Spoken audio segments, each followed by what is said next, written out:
안녕하세요. 우리 다 같이 오늘 하나님 말씀 보겠습니다. 마태복음 5장 1절부터 12절 우리 다 같이 펼쳐주시고 교독하도록 하겠습니다. 1절 말씀 제가 먼저 읽겠습니다. 마태복음 5장 1절 말씀 제가 먼저 읽겠습니다. 예수께서 무리를 보시고 산에 올라가 앉으시니 제자들이 나온지라. 심령이 가난한 자는 복이 있나니 천국이 저들의 것이며 온유한 자는 복이 있나니 그들이 땅을 기업으로 받을 것이며 긍휼히 여기는 자는 복이 있나니 그들이 긍휼히 여김을 받을 것이며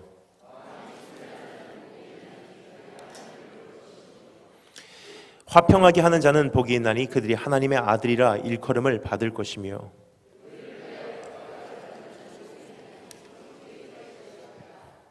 나로 말미암아 너희를 욕하고 박해하고 거짓으로 너희를 거슬러 모든 악한 말을 할 때에는 너희에게 복이 있나니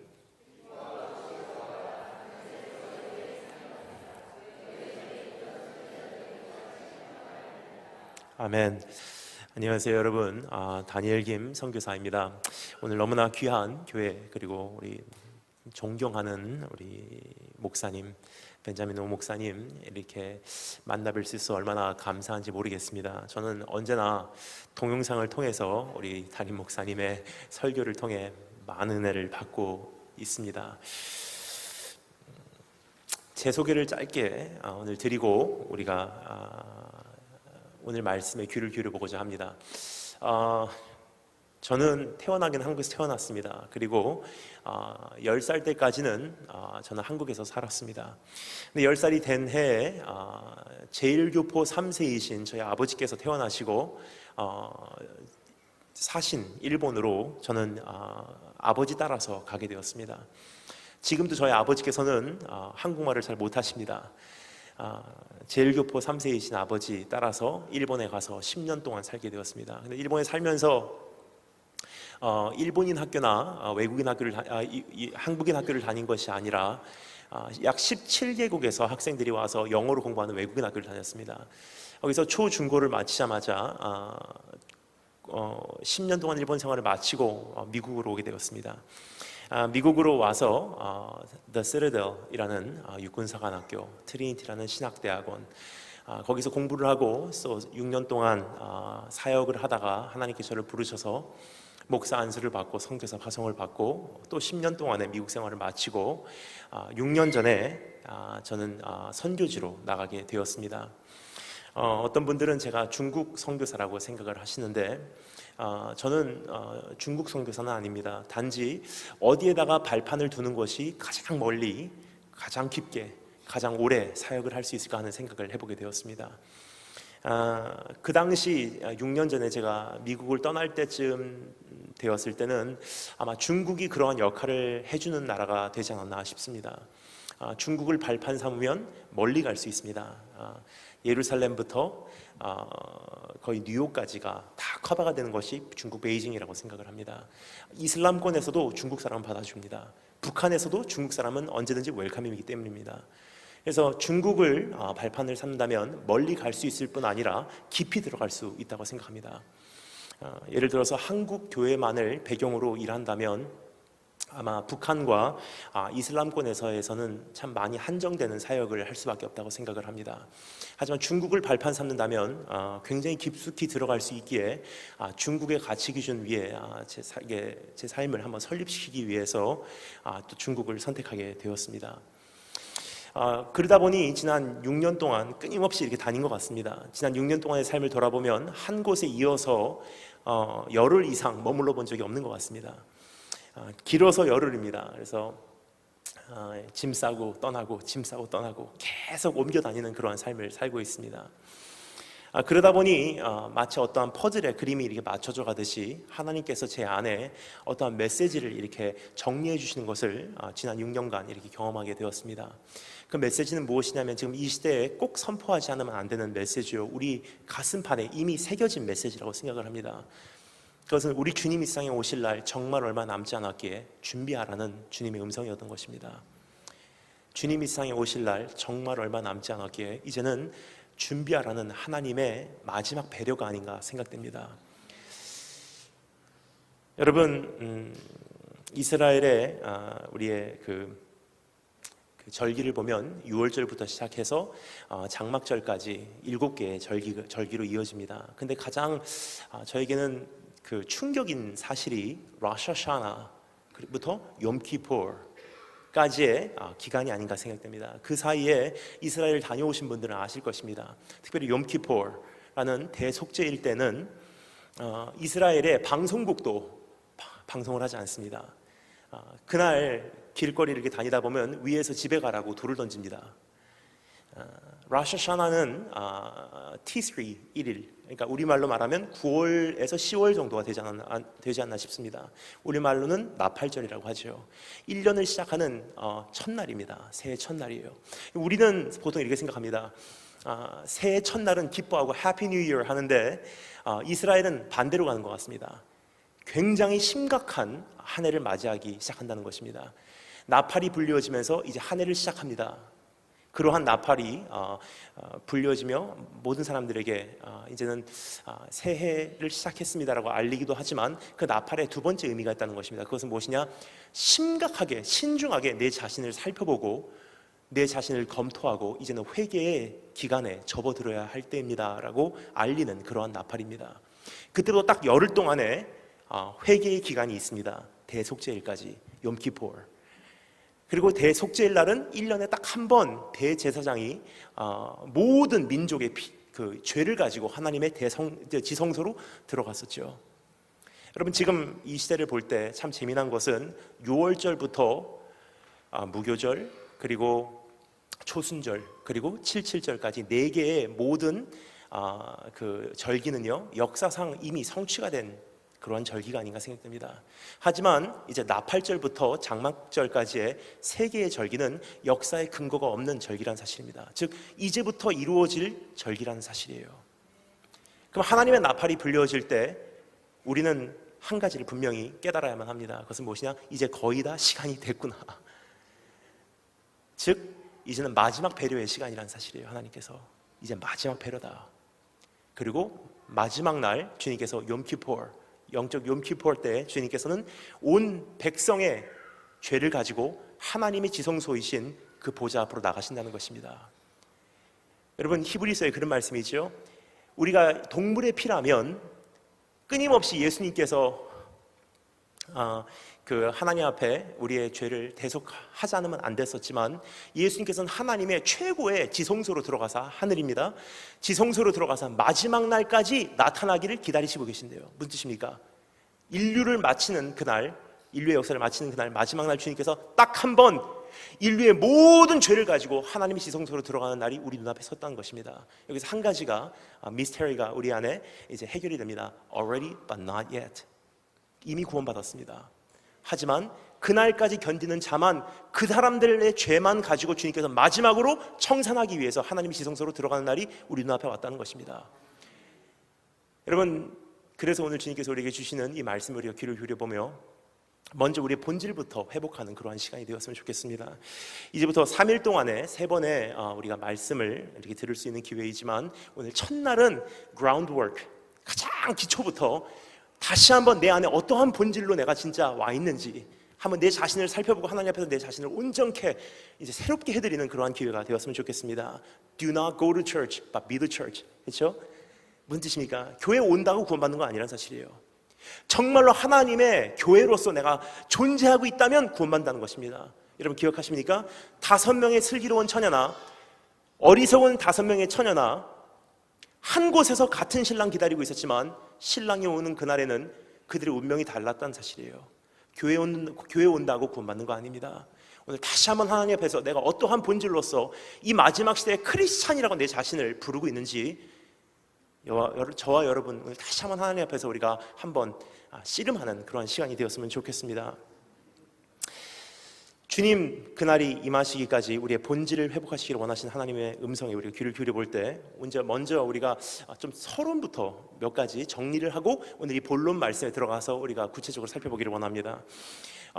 보통 이제 설교학을 이렇게 배우게 되면 서론은 웬만큼 짧게 하고 본론으로 들어가라 이렇게 배웁니다. 하지만 오늘 이 시간만큼은 서론에서 우리가 살펴보고자 하는 내용을 좀 더 구체적으로 살펴보고 새로운 틀을 우리 안에서 형성하고 본론으로 들어가서 하나님께서 말씀하시는 이 말씀에 우리가 귀를 기울여볼 때 주님께서 의도하신 바 하나님의 마음을 우리가 그대로 한번 받아들이는 그러한 시간이 되었으면 좋겠습니다.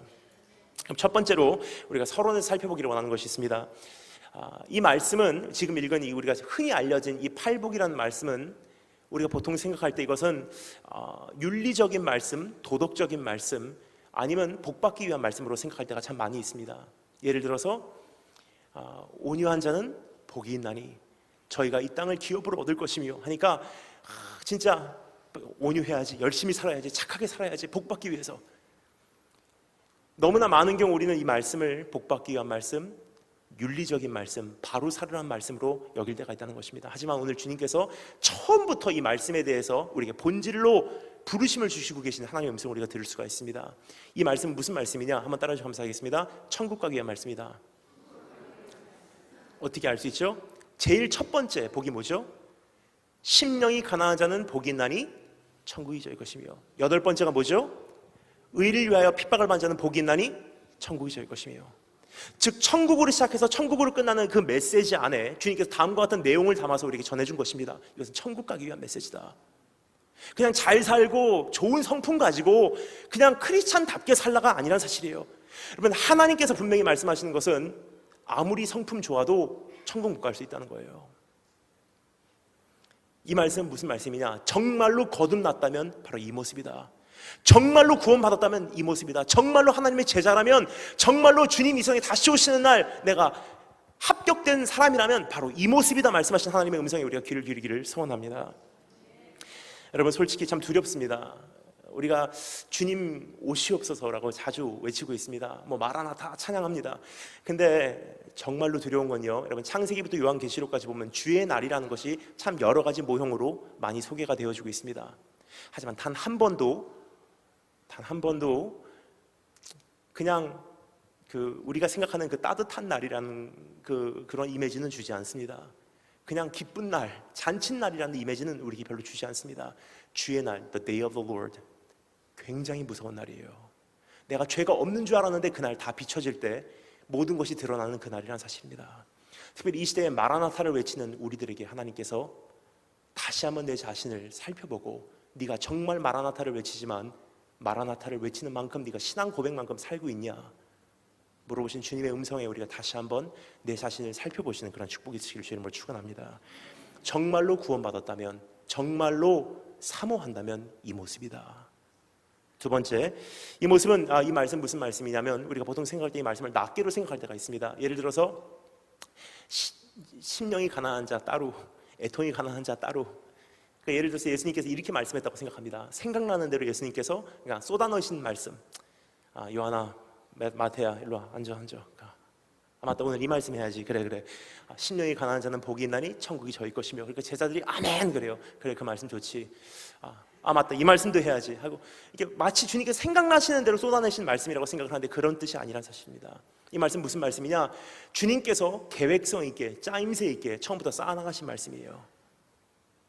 즉 심령이 가난하니까 애통할 수 있고, 애통하다가 하나님을 뜨겁게 만나니까 온유한 자가 되고, 온유한 자가 되니까 하나님의 불꽃 같은 눈동자에 의식할 수밖에 없는 의에 줄이고 목마른 자로서 성장하여 결국은 의를 위하여 핍박을 받는 단계까지 성장하는 참된 성도의 일생을 그린 것이 바로 오늘 이 말씀이란 사실입니다. 그래서 여러분, 오늘 다시 한번 처음부터 우리가 심령이 가난한 자의 자리에 돌아가서 하나님 앞에 다시 한번 내 자신을 준비해드리는 그런 축복이 있으길 주님으로 축원합니다. 세 번째, 마지막으로 한 가지 짧게 살펴보고 우리가 본론으로 들어가서 주님 음성에 우리가 귀를 기울여보도록 하겠습니다. 여기서 우리가 끊임없이 반복되는 단어가 있습니다. 뭐죠? 복이 있나니. 굉장히 듣기 좋은 말씀이에요. 그러니까 복이 있나니까 나도 복받기 원합니다. 그러면 이 말씀을 우리가 그래서 팔복이라 그래요. 복받기 위한 말씀으로 여길 때가 참 많이 있다는 것입니다. 그것은 무엇이냐? 온유한 자는 복이 있나니 저희가 땅을 유업으로 얻을 것이며 하니까 속에선 죽이고 싶은 마음이 막 끓어오르는데 온유해야지 복받으니까 안녕하세요, 할렐루야, 네네, 할렐루야. 이게 온유한 자의 모습이라고 생각을 합니다. 하지만 여러분 그렇지 않습니다. 이렇게 하면 복받고 저렇게 하면 벌받고 이렇게 하면 잘되고 저렇게 하면 잘못되고, 이게 뭐죠? 다른 말로 표현하겠습니다. 율법의 공식입니다. 이 세상의 모든 세상의 법칙은 이 give and take 안에서만 움직이고 있다는 것입니다. 뭐죠? give and take? 잘하면 복받고 잘못하면 벌받고, 잘하면 천국 가고 잘못하면 지옥 가고. 근데 여러분 문제가 있습니다. 기독교라는 종교를, 하나님을 give and take으로 믿고 있는 사람들이 너무나 많다는 사실입니다. 헌금 많이 내면 복 주세요. 주일 하루 예배 빠지면 하나님 불쌍히 여기셔서 용서해 주셔서 제발 좀 이 복을 주님 거두어가지 마시기 바랍니다. 두려움 속에서 복 받기 위해서, 그리고 복을 받은 후에도 이것이 뺏길까 봐 두려워 살고 있는 것이 우리의 믿음이라면 오늘 다시 한번 내 자신을 점검하시기 바랍니다. 그래서 주님께서 말씀하십니다. 하나님의 밭 안에는 진짜도 있고 가짜도 있다. 율법도 있고 복음도 있다. 이 안에 같이 예배를 드리고 있다. 그래서 주님께서 말씀하십니다. 그대로 돌아. 마지막 날 오면 어차피 다 거두어 드리리라. 지금 가라지 뽑다가 알곡같이 다칠까 두렵노라. 다 거두어 드린 다음에 마지막 날 알곡은 곳간에 드리우고 가라지는 불에 던지우리라. 즉 내가 복을 받기 위해서 내가 잘 해야지 복 받으니까 믿음 생활 해왔는지, 아니면 정말 하나님 앞에 내가 정말 많이 용서받았은지 많이 사랑해드리겠습니다, 그래서 믿음 생활 해왔는지 지금은 알 수 없습니다. 하지만 마지막 날 우리의 정체가 주님 앞에서 밝혀진 날이 반드시 있다는 것입니다. 그럼 이 말씀은 우리가 어떻게 이해해야 되냐? 한 가지 너무나 중요한 단어가 사용되고 있습니다. 그것은 무엇이냐? 원어 헬라어로는 이렇게 되어 있어요. 심령이 가난한 자는 마카리오스, 애통하는 자는 마카리오스. 마카리오스라는 단어예요. 이 마카리오스라는 단어 여러분 아시죠? 그 헬라어 단어에서 스페인어 유명한 단어가 탄생했습니다. 거기서 우리는 그 노래를 배웠죠. 따라따라따라따라 따라따라따라따라 오 마카리나. 무슨 뜻입니까? 마카리나 무슨 뜻이죠? 기뻐한다, 축제한다는 뜻이에요. 바로 이렇게 하면 복 받으니까 이렇게 살아라가 아니에요. 심령이 가난한 자는 기뻐해라. 너희들에게 하나님의 천국 문이 열리기 시작했습니다. 애통한 자는 기뻐해라. 드디어 너희가 하나님의 위로를 받고 하나님을 경험할 특권이 너희들에게 주어졌습니다. 즉 성도로서 이 마지막 시대 무화과 나무 잎이 마르고 우리의 양이 없어도 내가 하나님 한 분만으로 충분히 기뻐할 수 있는 충분한 나의 본질을 우리에게 점검시켜 주시는 8가지 목록입니다. 오늘 다시 한번 이 말씀을 통해서 그러한 목록을 우리가 다시 한번 통하여 내 자신을 점검하시고 그 모습으로 이젠 주님 앞에 오늘 나가시기는 한 분 한 분 되시길 주의 이름으로 축원합니다. 자, 우리 안에서 새로운 틀이 형성이 됐습니다. 그래서 우리가 이 말씀을 이 틀 안에서 한번 다가가서 주님 말씀에 귀를 기울이도록 하겠습니다. 그럼 첫 번째 마카리오스, 우리가 3절 말씀 다 같이 읽겠습니다. 3절 다 같이 한 목소리로 읽겠습니다. 시작. 심령이 가난한 자는 마카리오스, 심령이 가난한 자는 기뻐해라. 드디어 천국 문이 너희를 향해서 열리기 시작했습니다. 전 이 말씀이 여기 나와서 얼마나 감사한지 모르겠습니다. 왜냐하면 이 세상에 어떠한 율법과 이 세상에 어떠한 부르심과 이 세상에 어떠한 종교 같으면 이렇게 부르지 않기 때문입니다. 이 세상에 어떠한 율법과 종교 같으면 아마 우리에게 이렇게 얘기를 했을 거예요. 성공한 자 기뻐해라. 한 번도 실수해보지 못한 자 기뻐해라. 인간으로서 한 번도 넘어지지 않은 자 기뻐해라. 이번 한 주간도 정말 승리하며 온 사람만 기뻐해라. 너희들에게 하나님의 천국 문이 열리기 시작할 것이라. 그러면 여러분 오늘 이 자리에 오실 분 한 분도 안 계십니다. 그러면 더 이상 이것은 복음이 아니라 뭐죠? Bad news. 근데 하나님께서 우리에게 주시는 부르심은 너무나 정확한 부르심입니다. 이렇게 말씀하세요. 최소 공배수로 우리의 부르심을 낮추세요.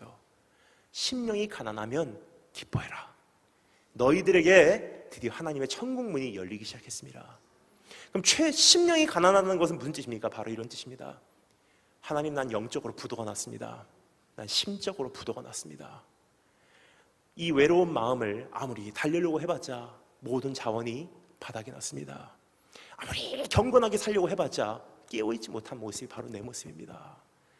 하나님, 너무나 오랜 시절 해보려고 했지만 또 넘어지고 이제 모든 자원이 바닥이 났습니다. 난 안 되는 사람입니다. 그런 자는 기뻐하라. 너희들에게 하나님의 천국 문이 열리기 시작할 것이라. 여러분, 지난번에 필리핀에 어느 집회 때문에 갔는데 참 재미난 일을 봤습니다. 3박 4일 동안 한국 학생들 40명, 필리핀 현지인 100명이었어요. 140명이 그 자리에 와서 예배를 드리는데, 우리 필리핀 사람들은 막 뛰어요. 처음부터 막 첫날부터 막 뛰는데, 우리 한국 학생들 40명, 저는 이런 생각했어요. 뭐 지네들이 별 수 있나, 그냥 그 은혜 받겠지 생각을 했어요. 하루가 지나고 이틀이 지나고 너무 은혜를 안 받으니까 그 아이들 40명을 제가 백그라운드 체크를 했어요. 얘네들이 어떤 애들이냐. 알고 보니까 한국에서 문제가 많았던 애들이에요. 그런데 너희들 한국에서 이렇게 살지 말고 차라리 필리핀이라도 가고 영어라도 배우고 와라 하고 부모님들이 아이들을 버리다시피 그냥 필리핀으로 보낸 아이들이에요. 고1인가 고2인가가 왔는데 마약 중독으로 손을 떨고 왔어요. 배가 이렇게 부른 중학생 여자애가 있어요. 그런 애들이 40명 와 있는 거예요. 그러니까 아무리 말씀을 전하고 아무리 찬양을 해도 처음부터 너무 답답하니까 거기 계셨던 그 필리핀 현지 목사님은 이렇게까지 말씀하시더라고요. 너희들 정말 그렇게 은혜 안 받을래? 너 정말 너희들 그냥 그렇게 앉아있을래? 그냥 왔다 그냥 갈래? 너희들 정말 이 가운데 사탄의 자녀가 되고 싶은 사람이 있으면 손 들어봐. 그러니까 한국 학생들 40명이 너무 마음이 아프지만 그래도 지네들 은혜 받겠지 생각했어요. 아니더라고요. 3박 4일 지나가고 3박 4일의 모든 일정을 마쳤습니다. 숙소에 가서 짐 다 싸고 짐 다 버스에다 실어놓고 숙소 다 정리했어요. 그리고 이제 점심 먹는 시간이에요. 점심 먹고 시동 걸어놓은 버스에 가면은 이제 끝입니다. 막 애가 타는 거예요. 이 아이들 40명 그냥 3박 4일을 그냥 지낸 것 같아서 너무 애가 타고 어떻게 할까 하다가 마지막 기회였어요. 저에게는 이 40명을 마지막으로 제가 다 찾아갈 수는 없으니까 이 40명을 가장 영향력 있게 찾아갈 수 있는 방법이 있을까 생각을 하다가 두목이 있더라고요. 40명 중에서 그 두목만 찾아갔어요. 제가 두목이 밥을 먹고 있습니다. 23살이에요. 고3이에요. 근데 밥을 먹고 있어요. 그래서 제가 찾아가서 앞에 앉아서 이렇게 얘기했습니다. 너 참 잘생겼다. 그렇게 하니까 그 아이가 뭐가요? 그래서 넌 얼마나 힘드냐. 그러니까 그 아이가 뭐요? 다른 사람들 다 은혜 받고 하나님 주님을 위해 살겠습니다 하고 그러한 영적인 분위기로 흘러가는데 너만 끝까지 내 자신을 지켜야지 가만히 앉아있는데 너 얼마나 힘드냐. 끝까지 내 자신을 지키는 네 모습 참 내가 보기 마음이 아프다. 아무튼 참 잘 견뎌줘서 고맙고 3박 4일 이렇게 지나갔지만 여기서 들은 얘기 문득문득 생각나면 연락해. 또 보자. 잘 있어 하고 제가 일어나서 딱 나오는데 그 아이가 잠깐만요. 깜짝 놀랐어. 그 아이가 이렇게 얘기합니다. 한 가지만 물어봐도 될까요? 뭔데? 그날 그 아이가 저에게 물어봤던 질문이 전 잊혀지지가 않습니다. 가만히 있어요. 한 가지만 물어봐도 될까요? 뭔데? 그러니까 은혜를 받고 싶은데 안 받아진데 어떻게 해요? 하니까 그 아이가 얘기합니다. 나도 예수님 만나고 싶은데 안 만나진데 어떻게 해요? 저는 그때 마음이 막 시렸어요. 그래서 그 아이를 붙들고 이렇게 얘기했습니다. 우리는 하나님을 알래야 알 수 있는 사람이 아니야. 하나님을 찾을 수 있는 존재도 아니야. 이 세상에 의인 없는 날이 하나도 없고 깨닫는 자도 없고 하나님을 찾는 자도 없고 다 치우쳐 한 가지로 무익하게 되고 선을 행하는 자는 없나니 하나도 없도다. 근데 왠지 네가 하나님을 만나고 싶고 왠지 지금 아니면 하나님을 이제 못 만날 것 같고 왠지 하나님을 붙들어야 되고 하나님 나를 복주시지 않으면 이젠 도저히 주님의 전을 내가 못 떠나겠습니다 하는 이 마음이 너 어디서 왔다고 생각하니? 그러니까 그 아이가 이렇게 얘기합니다. 주님께서 제 마음에 계세요? 맞아 하는 순간 눈물이 주르륵 흐르더라고요. 거기서 그 아이 예수님 영접합니다. 영접했어요. 그리고 안녕히 계세요 갔습니다. 하나님 감사합니다. 하나님 감사하는데 5분 후에 여자친구를 데리고 왔어요. 똑같은 얘기 해주세요. 거기서 여자친구도 울면서 예수님 영접하더라고요. 거기서 끝난 줄 알았어요. 갔습니다. 한 30분쯤 있으니까 버스에서 타 있는 애들 20-30명을 데리고 내렸어요. 똑같은 얘기 해주세요. 여러분 3박 4일 동안 집회 마치고 마지막 순간에 집단 개종이 일어났어요. 여러분 하나님께서 우리에게 원하시는 것은 다른 거 아닙니다. 내가 이렇게 살았습니다. 관계없어요. 나 이러한 직분입니다. 관계없더라고요. 한 가지 하나님 원하세요. 하나님 나는 안 됩니다.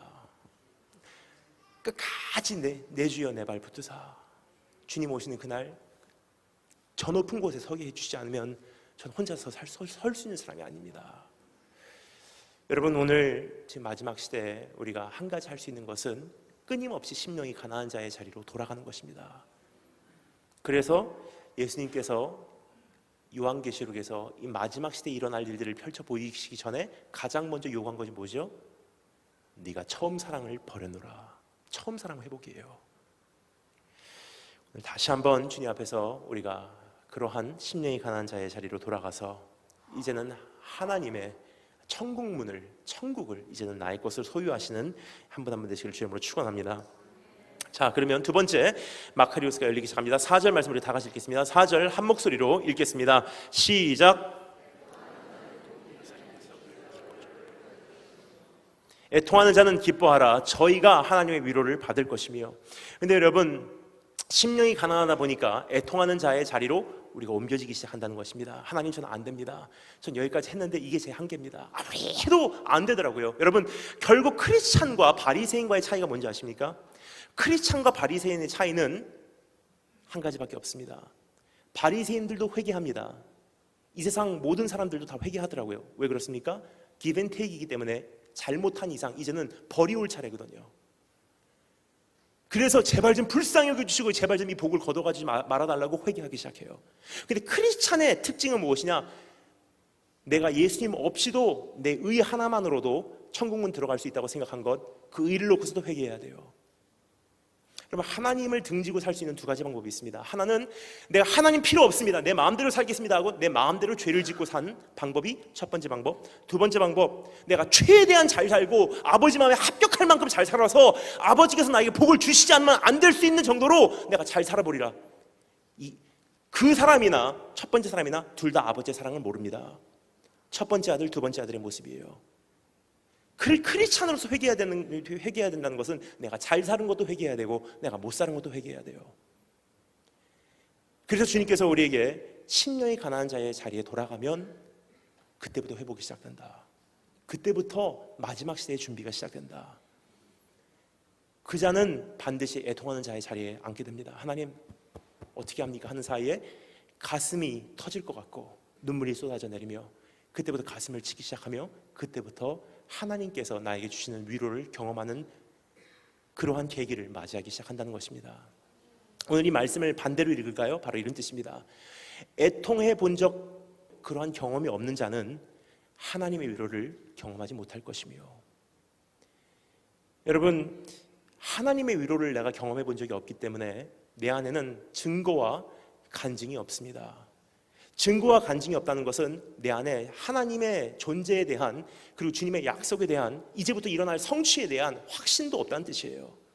그럼 확신이 없으니까 어떻게 됩니까? 능력이 없어요. 말씀과 죄 사이에서 끊임없이 선택해 나가지 않으면 안 되는 이 운명 속에서 내 안에 그러한 능력이 없으니까 어떻게 되죠? 할 수 없이 하나님을 타협하고 죄를 선택할 수밖에 없는 그러한 자리에 내가 있지 않나 생각됩니다. 이것은 무엇입니까? 경건의 모습은 있는데 경건의 참된 능력은 상실한 바로 이 시대의 모습이 아닌가 생각됩니다. 그래서 주님께서 말씀하세요. 이제는 다시 한번 애통하는 자의 자리로 돌아가라. 애통하면 위로가 있겠고 위로가 너의 삶 속에서는 간증과 증거가 될 것이고 그 간증과 증거가 내 삶 속에는 확신이 되어서 하나님 정말 살아계시구나 확신이 되어서 그것이 그때부터 능력된다는 사실이에요. 죄와 말씀에서 중간에서 끊임없이 선택해 나가지 않으면 안 되는 그때 그 순간 하나님 살아계시기에 지금까지도 지켜오셨고 이제부터도 지키실 것을 내가 확신하기에 내가 죄를 거절하고 하나님을 선택합니다. 참된 경건의 능력을 소유하시는 한 분 한 분 되시길 주님으로 축원합니다. 여러분, 그러한 의미에서 유대인들의 그 절기가 굉장히 중요한 역할을 하지 않나 싶습니다. 왜 끊임없이 절기를 지켜오라고 했을까요? 한 가지예요. 지난날 이렇게 지켜오셨으니 이제부터 지킬 줄 믿습니다. 신뢰예요, 신뢰.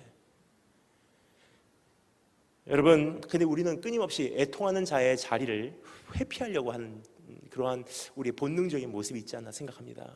이것을 다양한 방법으로 하더라고요. 때로는 스트레스 해소 방법, 애통할 수 있는 기회를 하나님께서 우리의 삶에 주시는데 전화부터 듭니다. 우리는, 그렇죠? 친구에게 전화하고 내 방법으로 회피할 수 있는 기회들을 만들어냅니다. 근데 여러분, 분명한 것은 하나님께서는 한 사람을 선택하셔서 이 사람을 이 모습으로 완성시키셔서 사용하시기를 원하시는데, 이 모습에서 이 모습까지 가기 위해서는 많은 과정을 거치지 않으면 안 된다는 것입니다. 너무나 아픈 과정들이에요. 근데 우리가 그래서 피해가요. 근데 하나님께서 선택하신 자는 주님의 뜻을 바꾸지 않으세요. 그럼 어떻게 하죠? 다른 때에 다른 사람을 통해서 다른 모습으로 그 문제는 내 삶 속에 다시 돌아온다는 것입니다. 그럼 지혜로운 자는 어떻게 하죠? 그 문제가 내 삶 속에 있을 때, 내가 그 문제를 만났을 때 그 순간 직면하고 그것을 돌파하고 문제를 뿌리째 뽑아버리는 그런 것을 경험한다는 사실입니다. 여러분, 지금 너무나 기뻐하시고 잘 먹자, 조금 더 먹자, 조금 더 마시자, 좀 더 즐기자, 조금 더 자자, 주님께서 말씀하십니다. 신랑이 있을 때 하는 것이 바로 그거다. 신랑이 돌아올 때까지는 애통하라. 예루살렘의 딸들아, 나를 위해 울지 말고 너의 자녀를 위해 울어라. 그러면 레위기 23장이 뭐라고 말씀하시죠? 나팔절에 나팔이 불려지고 대속죄일까지 괴로워하기를 더디하는 자들은 그 백성에서 끊어짐을 당한대요. 지금 이 시대에 애통할 수 있는 능력을 상실하는 사람들은 주님 오시는 날 주님의 영원한 나라에 그 백성에서 끊어짐을 당하게 될 줄 믿습니다. 오늘 우리가 주님 오시는 그날까지 그냥 기뻐하고 달려가는 것이 아니라 애통하며 달려가시는 그런 축복이 있으시기 바랍니다. 주께서 그 멍에를 나에게 메우셨은즉 혼자 잠잠히 앉아서 주님의 구원을 기다림이 좋도다 하시는 예레미야 에가서의 말씀과 같이 주님의 때를 기다리시는 그런 축복이 있으시기 바랍니다. 그런 사람에게, 그렇게 위로를 경험한 사람에게 주님께서 그 다음 마카리오스를 열어주십니다. 세 번째 마카리오스, 우리가 5절 말씀 다 같이 읽겠습니다. 5절 다 같이 한 목소리로 읽겠습니다. 시작.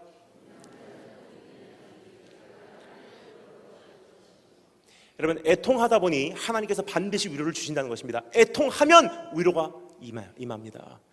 하나님 앞에서 고통하면 반드시 그것은 하나님께서 눈물의 대가를 하나님께서 하나님의 위로로 갚아주신다는 것입니다. 근데 그 위로를 경험한 사람들은 알아요.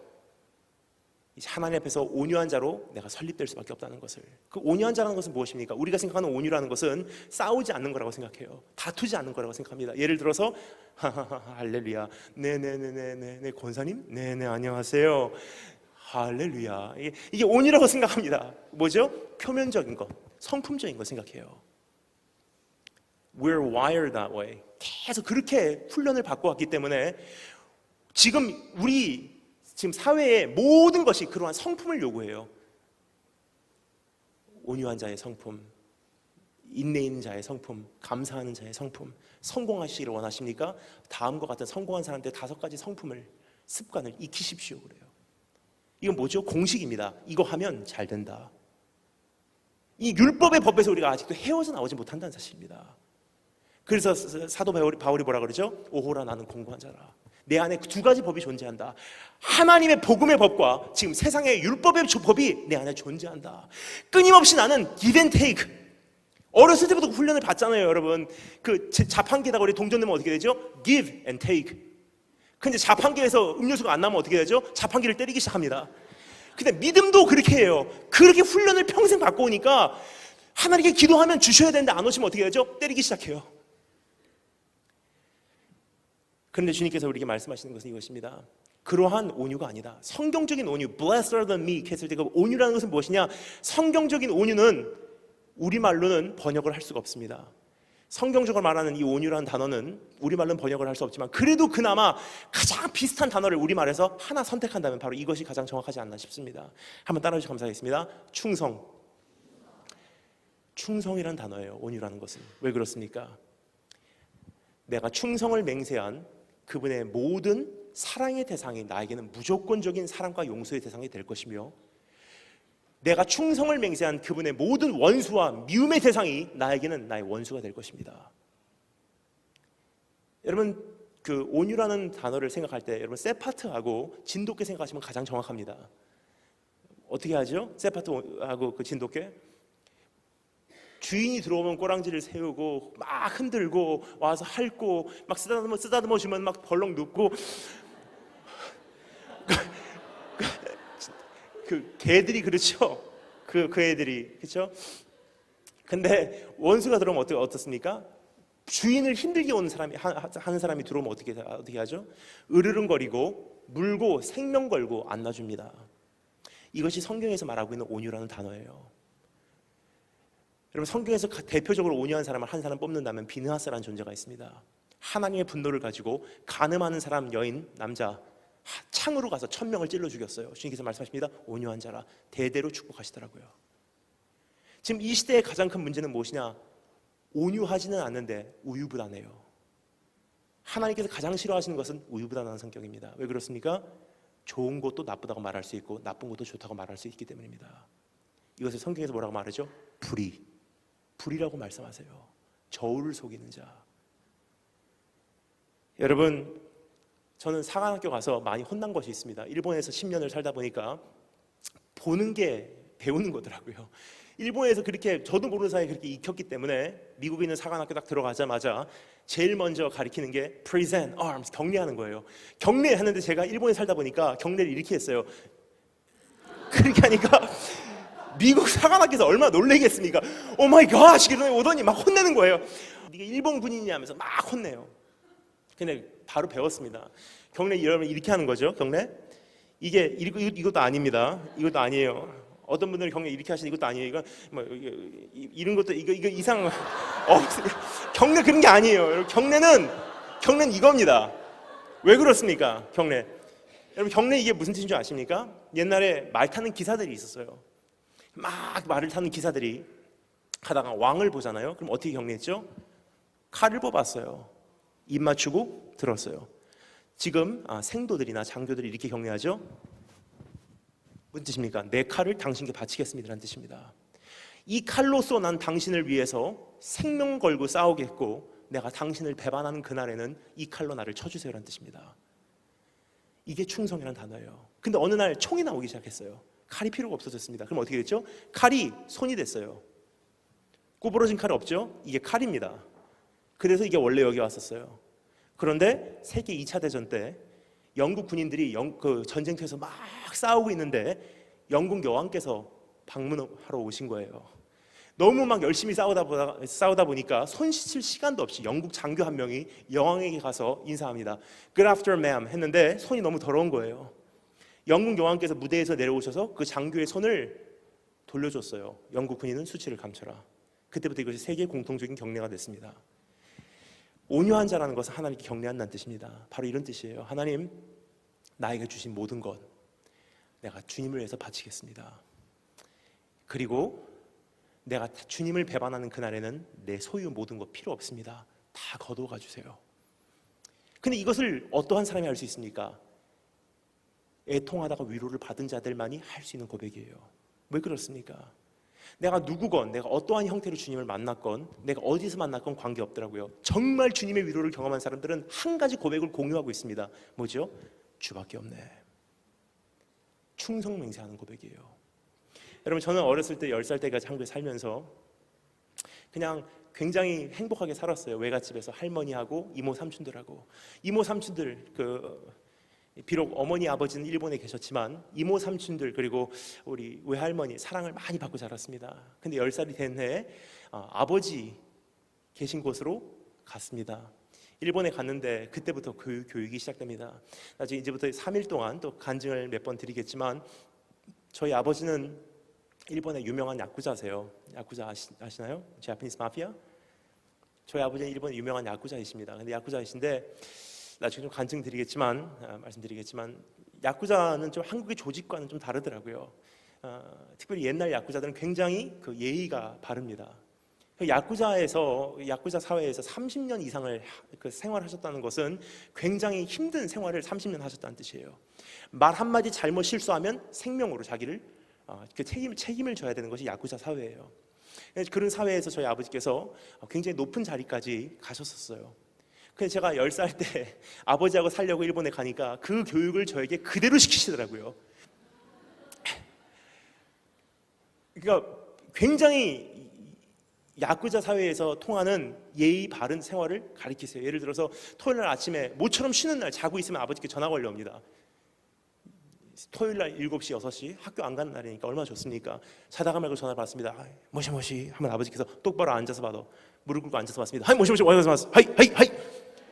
자는 것은 제 입장이지 다른 사람에게 불쾌함을 줄 필요가 없다. 자는 목소리로 전화 받지 마. 그렇게 말씀하세요. 밥을 먹는 시간 정말 싫었어요. 아침, 점심, 저녁으로 밥 먹는 시간이 전 이가 갈렸습니다. 아버지하고 얼굴을 맞대고 밥을 먹잖아요. 클 때 얼마나, 성장기 때 얼마나 많이 먹습니까? 먹는데 아버지께서 스톱 그래요. 그러면 거울을 가지고 오십니다. 옆에다가 텅 두십니다. 거울 봐. 뭐가 삐뚤어졌어? 허리가 구부러졌습니다. 똑바로 앉아. 저희 집에서는 작은 목소리가 안 통합니다. 아버지 그래서요 오늘 이런 일이 있었어요. 안 들려 안 들려. 너 배려가 뭔지 아냐? 듣는 사람이, 얘기하는 사람이 그 얘기했을 때 듣는 사람이 듣는 노력을 안 해도 그 사람 귀에 들리도록 얘기하는 게 배려야. 아버지 그런 뜻이 아니었어요. 리크트 변명이야. 통하잖아요.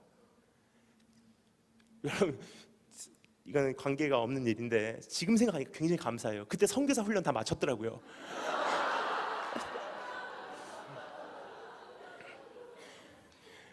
이 선교지로 다니면서 많은 분들께 이렇게 큰 은혜를 입습니다. 어떤 곳에 가면 숙소를 이렇게 사용하게 해주시는데 웬만한 곳에서는 제가 자던 이불까지 다 빨래해 놓고 나와요. 그 머리카락까지 짚고 나옵니다. 근데 그렇게 살다 보니까 어떻겠습니까? 속에서 불 같은 게 막 올라오는 것을 누르고 살았어요. 한 번도 아버지께 변명해 본 적이 없습니다. 무서워서. 그런데 전 일찍 예수님 만났습니다. 중학교 1학년 때. 그러니까 일찍 예수님을 만나니까 주님께서 저를 이렇게 보호해 주시더라고요. 그리고 너무나 감사한 것은 아버지에게 반발할 수밖에 없는 그러한 사람이지만 저희 집이 당연히 너무나 다행히도 집에서부터 교회까지 가는 거리가 약 30분에서 40분 걸렸어요.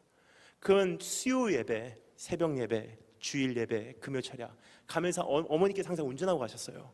그럼 항상 저는 옆자리에 앉고 여동생 뒷자리에 앉았습니다. 어머니, 저, 여동생 셋이서 교회 가면서 어머니께서 40분을 계속 이야기 나누시는 거예요. 저하고 신앙에 대한 이야기, 하나님에 대한 이야기, 아버지에 대한 이야기. 그것이 저에게는 어떻게 보면 저를 이렇게 지탱해주는 큰 기둥의 역할을 하지 않았나 싶습니다.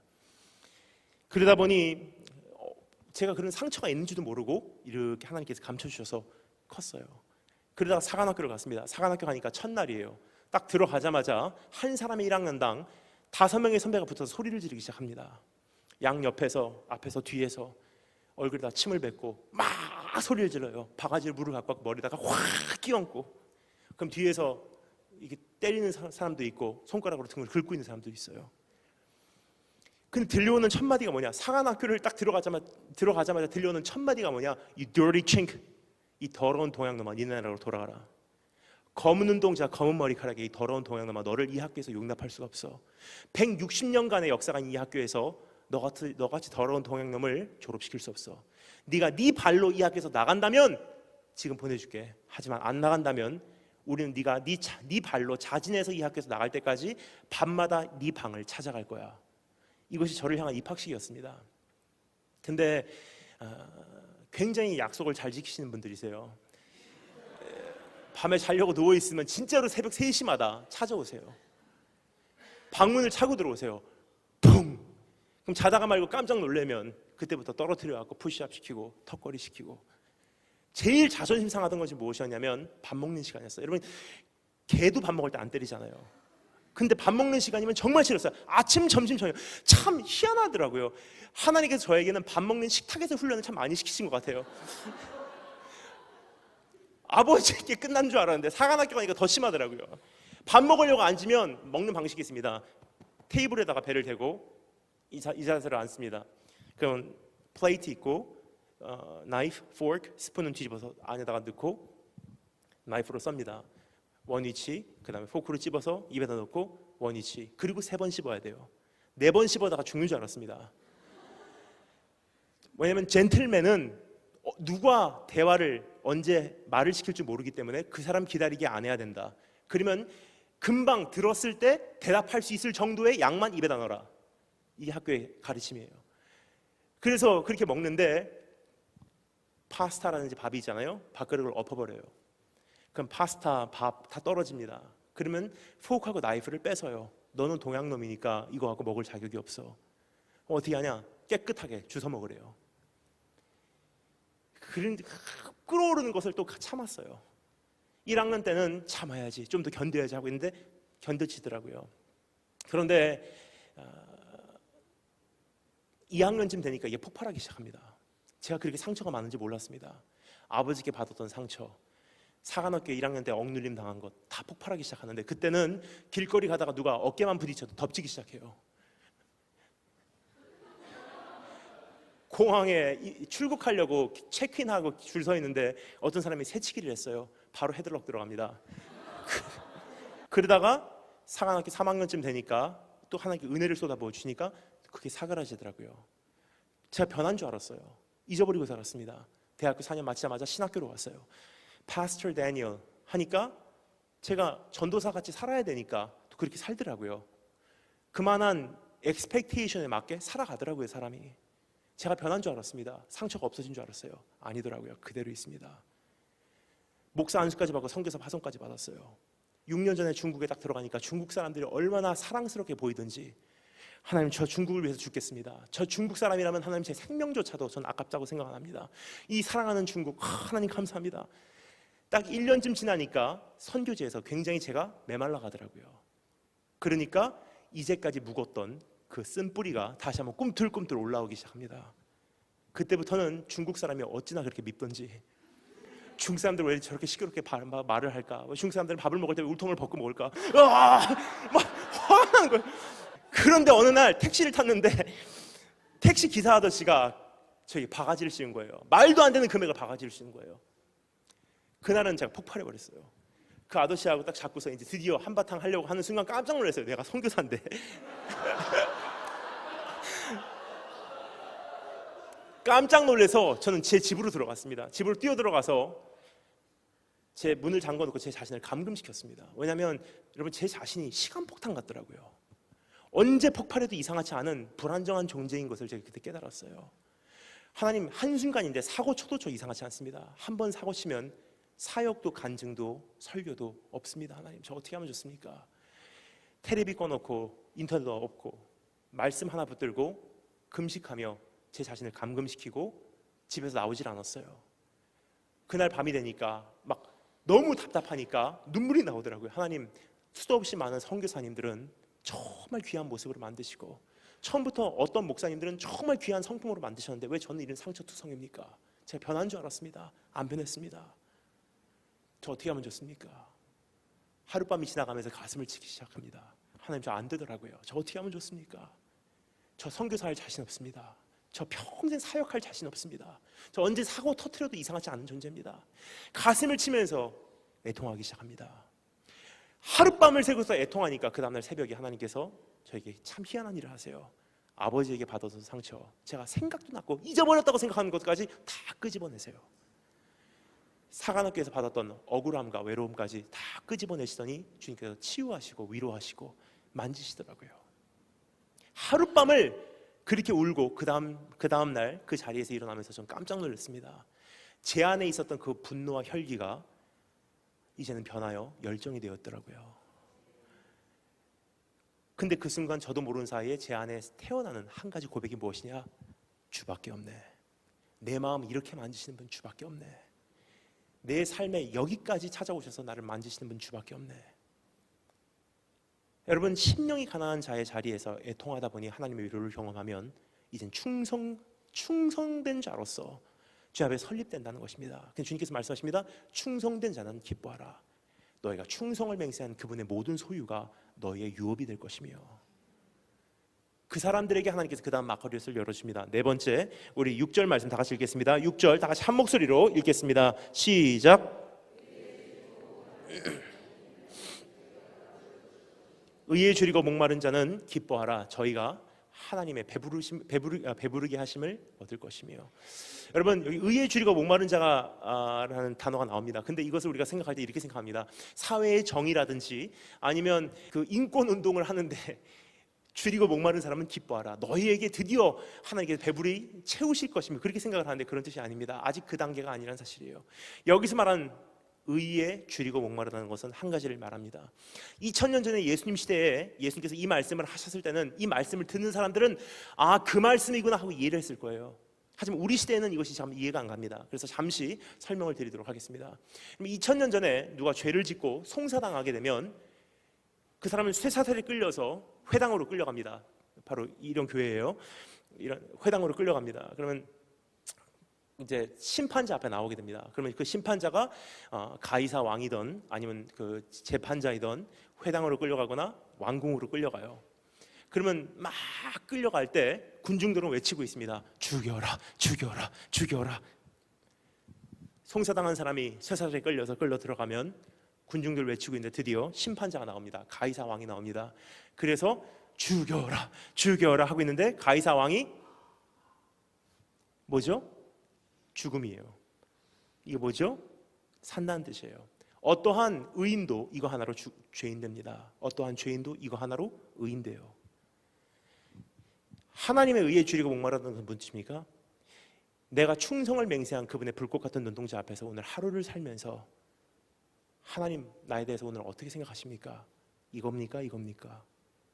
하나님의 의에 내가 줄이고 목마릅니다. 나에 대해서 오늘 어떻게 생각하세요? 하나님 또 넘어졌어요. 나에 대해서 어떻게 생각하세요? 오늘 또 죄졌어요. 나에 대해서 어떻게 생각하세요? 사람들이 이렇게 말하는데 주님은 나에 대해서 어떻게 생각하세요? 하나님 다른 사람들 다 아니라고 그러는데 주님께서는 나에 대해서 어떻게 생각하세요? 그런 자는 기뻐하라. 하나님께서 저희를 배부르게 하실 것이며. 제 친구 중에는 사람에 의해 줄이고 목마르는 친구가 있습니다. 그 친구 만나면 저까지 메말라 갑니다.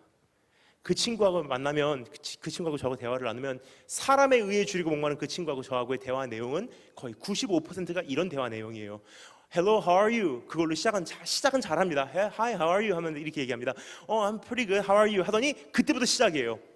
나머지 모든 대화 내용이 뭐냐? 이거예요. 야, 저 사람이 나 좋아하는 것 같아? 싫어하는 것 같아? 저 사람이 왜 저 말을 했을까? 저 말 뜻이 뭘까? 지금 옆에 있다가 제발 좀 그만해. 넌 얼마나 피곤하냐? 삐쩍 말랐어요. 근데 하나님의 의에 줄이고 목마르다. 하나님은 나에 대해서 어떻게 생각하십니까? 내가 충성을 맹세한 그분의 불꽃 같은 눈동자 앞에서 나를 따라다니시는 그분의 눈동자 앞에서 내가 그분을 바라볼 때 주님께서 나에게 뭐라고 말씀하시는지 줄이고 목마른 자는 기뻐하라. 저희가 배부르게 여김을 받을 것이며. 왜 그렇습니까? 오늘 하루를 살아가며 바라보았을 때 주님께서 뭐라고 말씀하시죠? 그리스도 예수 안에 있는 우리에게는 결코 정죄함이 없나니. 주님께서 우리를 위하시면 누가 우리를 송사하리요. 넌 의인이야. 괜찮아. 또 일어나면 돼. 아직 늦지 않았어. 지금이라면 괜찮아. 일어나. 끊임없이 인정하며 이렇게 세우신 주님 앞에서 배부르게 여김을 받을 수 있는 그 장소가 유일하게 주님 곁이라는 사실을 기억하기를 원합니다. 여러분, 특별히 마지막 시대에 사는 우리들 오늘 식사 나누면서 목사님하고도 이렇게 귀한 대화를 나눌 수 있었는데요. 지금 시대가 시대인지라 바로 그러한 하나님의 의에 줄이고 목마른 자들이 더 요구되는 시대가 되지 않았나 싶습니다. 지금 세계적으로 이스라엘 붐입니다. 굉장히 모든 교회가 지금 이스라엘을 향해서 일어나고 있어요. 하지만 여러분, 성경적으로 보면 이것이 오래는 안 간다는 사실이에요. 어느 순간 딱 되면 온 세계가 반유대 정서, 반이스라엘로 돌아설 때 그 쫓김이 어디까지 이른다고요? 유다에까지 이르리라. 스가랴서 12장 말씀입니다. 유다에까지 이른다는 것은 무엇입니까? 믿고 있는 우리 크리스찬들까지 쫓기기 시작한다는 것입니다. 한번 생각해 보시기 바랍니다. 미국이 오늘 반이스라엘 반유대로 바뀐다면 이스라엘을 지지하는 우리는 설 자리가 있을까요? 없을까요? 우리조차도 이스라엘 편을 두는 순간 우리조차도 설 자리가 없다는 거예요. 온 열방이 하나로 연합해서 이제 이스라엘을 치려고 들어가는 그 순간 우리가 끝까지 이스라엘 편에 선다고 하는 그날은 여러분, 우리도 유대인과 똑같은 죽음을 당할 수 있다는 뜻입니다. 그날 여러분, 무엇이 우리를 보호해준다고 생각합니까? 인기 없는 사역이에요. 잘하다가는 인정 못 받는 큰일 날 그러한 생각일 수도 있습니다. 하지만 그날 우리로 끝까지 견디게 하는 한 가지밖에 없다는 거예요. 하나님 나에 대해서 어떻게 생각하십니까? 열방에 대해서 뭐라고 생각하십니까? 지금 어떤 것을 계획하고 계십니까? 주님께서 말씀하십니다. 괜찮아. 잘하고 있어. 잘하고 있어. 그렇게 배불리 여김을 받으시는 한 분 한 분 되시길 주님으로 축원합니다. 그런 분들에게, 그러한 경험을 하신 분들에게, 하나님의 은혜를 경험한 분들에게 그 다음 마카리오스가 열립니다. 7절 말씀 우리 다 같이 읽겠습니다. 다섯 번째 마카리오스 7절 다 같이 읽겠습니다. 시작.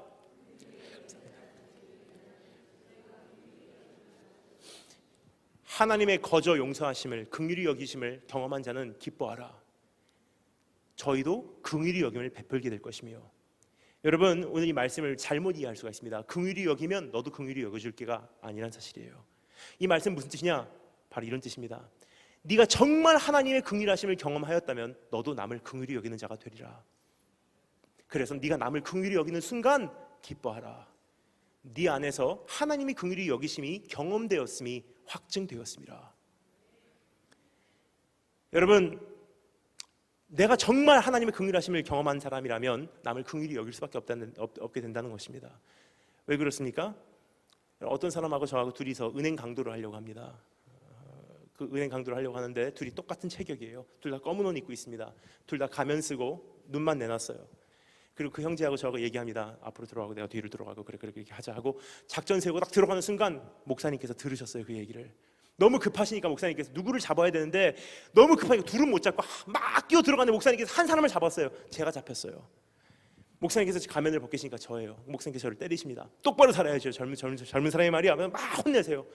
저 울면서 목사님 죄송합니다 하고 전 집에 갔어요. 그 친구는 안 잡혔죠.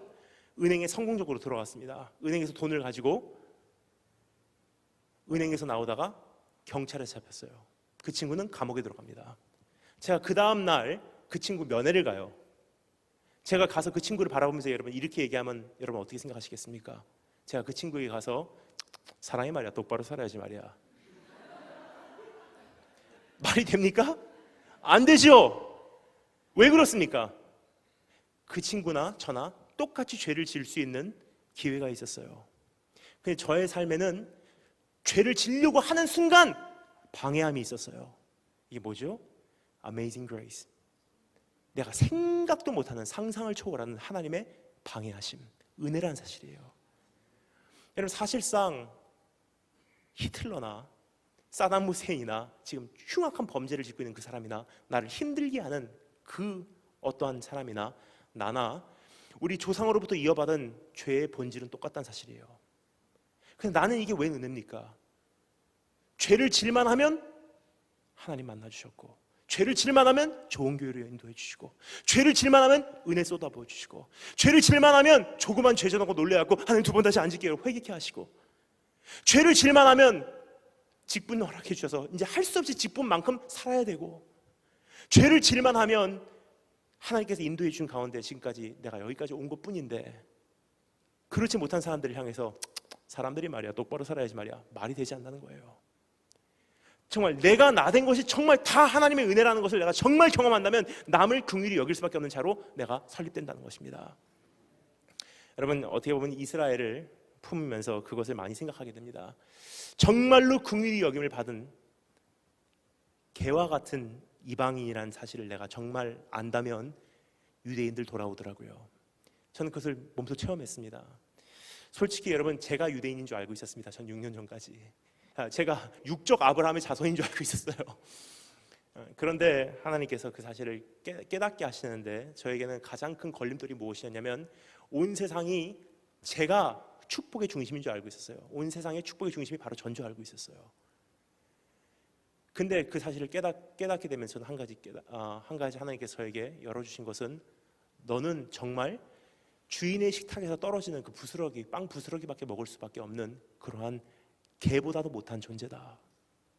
전 이스라엘 가고 유대인을 만나고 전 처음 알았어요. 내가 이방인밖에 되지 않는다는 것을.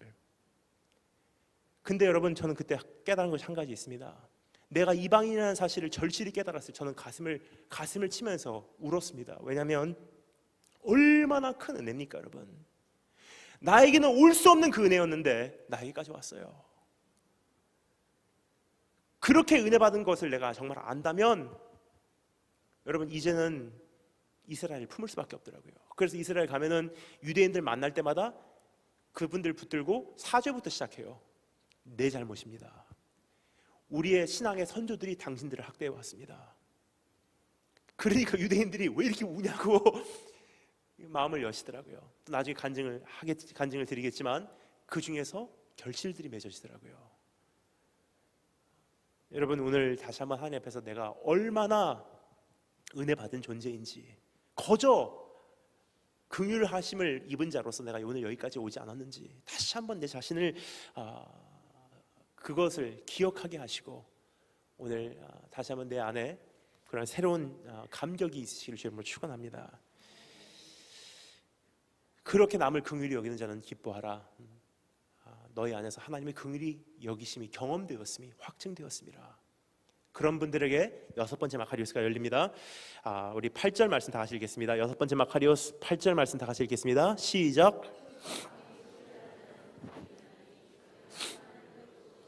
아멘.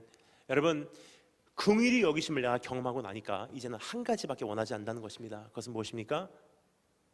주님 한 분 원합니다 라는 고백이에요. 마음이 청결하다 그러면 우리는 보통 뭐라고 생각하죠? 깨끗하게 살고 나쁜 생각 안 하고 나쁜 그 욕심 품지 않고 그냥 미움이 없고 그냥 마음이 깨끗하면 거룩하신 하나님을 볼 만한 자격이 내 안에 생긴다고 생각합니다. 그것이 이 말씀의 의미라고 생각할 때가 너무나 많다는 거예요. 하지만 조금 전에 말씀드렸죠. 이 말씀은 도덕적인 말씀도 윤리적인 말씀도 어떠한 성품에 관한 말씀도 아닙니다. 이것은 천국 가기 위한 말씀이에요. 그럼 이 뜻은 무엇이냐? 성경에 보면요, 마음이라는 단어가 많이 등장합니다. 특별히 히브리어적으로 이 마음이라는 단어는 lev 혹은 leva라는 단어예요. 신약으로 와서는 cardia라는 단어입니다. 이 마음이라는 단어의 의미는 우리가 생각할 때는 감성, 도덕적인 것, 그냥 깨끗한 양심을 생각합니다. 하지만 그런 뜻이 아닙니다. 그러니까 네 마음을 다하고 성품을 다하면 이해가 안 가요. 뭐 마음을 다하고 성품을 다하고 뭐 그냥 마음 온 마음 다해, 이해가 안 가요, 여러분. 그 성경적으로 말하는 이 마음이라는 단어는 무엇이냐? 한 가지를 뜻합니다. 성경적으로 말하는 이 마음이라는 단어를 우리말로는 어떠한 단어로 다 포함할 수 없습니다. 그 의미를. 하지만 한 단어가 그래도 그나마 가장 비슷한 의미를 가지고 있어요. 그것은 무엇이냐? 한번 따라해 주시면 감사하겠습니다. 동기란 단어예요. 그래서 성경에서 말하죠. 넌 무엇보다 지키되 너의 마음을 지켜라. 이것은 삶의 원천임이라. 무슨 뜻입니까? 너의 동기를 지켜라. 모든 너의 행위가 그 동기에서부터 나오기 시작한다. 네 마음을 다하고 무슨 뜻입니까? 네 동기를 다하여 무엇을 하든지 주의 영광을 위하여 하라. 마음이라는 단어는 무엇입니까? 이것은 동기란 단어인데 바로 이런 것입니다. 하나님, 내가 긍휼하심을 경험했습니다. 그래서 나는 한 가지만을 원합니다. 이제 다른 어떤 은혜 구하지 않으리. 내가 주의 얼굴 보기 원합니다. 여러분, 저는 저희 아버지가 어렸을 때 뭐 하시는 분인지 모르고 자랐습니다. 알고 보니까 야구자시더라고요. 지금 저희 아버지, 그러니까 저는 어렸을 때 일본에 계시고 저는 한국에 있었고 참 아버지께 제가 참 굉장히 디스턴스를 느꼈던 그런 사람이었어요. 왜냐하면 말도 안 통하거든요. 아버지 일본말 하시고 저는 한국말밖에 못하고, 아버지하고 저하고 대화 소통의 유일한 방법은 몸짓 발짓이에요. 그러니까 아버지께서 오마 아이스크림 타베르, 너 아이스크림 먹을래? 이걸 어떻게 물어보시냐면 오마 아이스크림, 제가 이거예요. 그러니까 저희 아버지하고 저는 진짜 몸짓 발짓으로밖에 통하지 않았어요. 그 나중에, 그러니까 저는 그 아버지에 대해서 알고 있는 것은 그냥 외모만 보고서 알았습니다. 아버지 그러면 일본에 계신 분, 그리고 키가 183이신 분, 체격이 크신 분, 양복 입고 다니시는 분, 아버지 냄새, 그냥 그것만 알았습니다. 근데 제가 정말로 알게 되니까 중학교 1학년 때였어요. 아버지 알고 보니까 일본의 야쿠자시더라고요. 야쿠자인데 여러분, 야쿠자도 여러 가지 있습니다. 그 중에 대표적인 야쿠자가 두 개 있습니다. 스미오시구미하고 야마구치구미예요. 저희 아버지는 야마구치구미셨어요. 근데 야마구치구미에 보면은 그 20만 명이 다 있는데 나머지는 다 에다라 그래요. 가지입니다. 그러면 딱 족계라 그래서 90명의 집계들이 있어요. 오야붕부터 90명의 집계가 있습니다. 그럼 저희 아버지는 그 집계 안에 오야붕 바로 밑에 있는 교토 담당자이셨어요. 그 사실을 모르고 어머니께서 결혼을 하셨어요. 사업가인 줄 아시고. 저희 아버지 성격이 굉장히 힘드셨어요. 저희 어머니께서 힘들어 하셨어요. 근데 제 기억에 너무 어머니께서 힘드시니까 저를 데리고 밤에 교회를 다니세요. 저를 데리고 일로 와. 밤 12시 땡 하면 교회로 가세요. 그럼 그때는 개척교회 2층에 있는 교회였었어요. 상가 2층에 있는 교회를 문 열고 들어갑니다. 그러면 문 이렇게 잠그시고 들어오시면 껌껌하잖아요. 난로 펴는 순간 그 난로 주변만 환합니다. 그러면 어머니께서 저를 이 제일 앞자리에다가 눕혀주세요. 그리고 담요를 싸주세요. 여기서 자 엄마 기도할게 하시고 어머니께서 강단 이 앞에 담요를 뒤집어 쓰시고 앉으셔서 밤새도록 그냥 기도하시면서 보내세요. 그때는 12시 땡 하면 새벽 기도 5시까지 5시간 돌파하는 기도세요. 두 가지 기도 제목이 있었습니다. 첫 번째, 하나님 저 산적 같은 남편 언젠가 주님 예수님 뜨겁게 만나게 하시고 복음 앞에 꼬꾸라지게 하시고 이왕이면 장로로서 기름 부어서 장립시켜 주시고 일본과 같이 복음화가 되지 않은 일본 땅에서 개척교회 하게 하시고 많은 돈 필요 없습니다. 하나님 잔돈을 셀 수 있는 직업을 우리에게 허락해 주세요. 그래서 끊임없이 하나님 앞에 일용한 양식을 의존할 수밖에 없는 하나님의 베푸심을 경험할 수밖에 없는 그러한 삶으로 저희들은 족합니다. 두 번째 기도 제목이 있습니다. 하나님 저에게는 아들과 딸이 있습니다. 참 힘든 환경입니다. 하지만 최고의 꽃을 하나님께 드린다면 저희 아들과 딸을 주님 앞에 드리는 것밖에 없군요. 하나님 써주시기만 한다면 이 아들과 딸 최고로 준비해서 드릴 테니 하나님 써주세요.